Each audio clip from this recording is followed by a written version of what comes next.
അപ്പോൾ ഞങ്ങൾ പുല്ല് വെട്ടാൻ ഇറങ്ങിയതാണ്. അപ്പോഴാണ് ഇവിടെ കപ്പ കിടക്കുന്നത്. മൂത്തട്ടുള്ളൂ കേട്ടോ. ഇനി നമ്മൾ വെച്ചാൽ ഇതിൻ്റെ പുറത്തൊക്കെ കണ്ട പ്രാണ് കയറിയിട്ടും. അപ്പോൾ കാരണം നമ്മളിത് പൊട്ടിക്കുന്നു.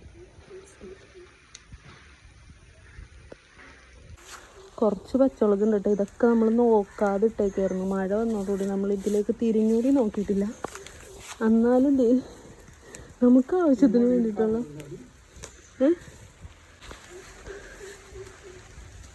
കവറില്ല. കാക്ക നടണേൻ്റെ പരിപാടിയില്ല കേട്ടോ. അത് ഞാൻ നട്ടതാണ്.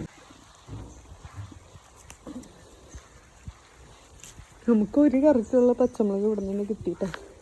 ഇതാണ് വീട്ടിൽ തന്നെ വല്ല എന്തെങ്കിലുമൊക്കെ വെറുതെ നട്ടിട്ട് പോയാൽ മതി. ഇതുപോലെ എന്തെങ്കിലുമൊക്കെ കിട്ടും. ഇതൊക്കെ പച്ചമുളകാണ് കേട്ടോ. നമ്മളിത് നോക്കിയിട്ട് മഴ വന്നതിന് ശേഷം നമ്മൾ ഈ ഒരു ഭാഗത്തേക്ക് നോക്കിയിട്ടില്ല. ഞാൻ നോക്കിയിട്ടില്ല. ഇക്കാക്ക നോക്കിയാലേ ഉള്ളൂ.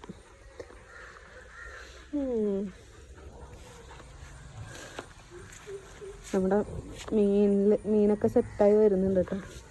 നമ്മൾ 2 പേര് ഇവിടെ ആളാക്കി വെച്ചിട്ടുണ്ടായിരുന്നു ഇതിൽ തന്നെ. പക്ഷെ അതിലൊരാൾ ഭയങ്കര കൊത്തായിരുന്നു. നമ്മൾ ഒരാൾ ഇതിലിട്ടിട്ട് ഒരാൾ നമ്മുടെ കിണറ്റിൽ തന്നെ കണ്ടോ ഒരാൾ കിടക്കണുണ്ടോ. ഗപ്പിയുടെ കൂടെ തന്നെ കിടക്കുന്നുണ്ട് കേട്ടോ. ഞങ്ങൾ പണിയെടുക്കാൻ തുടങ്ങിയതോടുകൂടി മഴ വന്നു. ഞങ്ങൾ എവിടെ പരിപാടി വെച്ചാലും അവിടെ മഴ വരും. അതാണ് പ്രത്യേകത.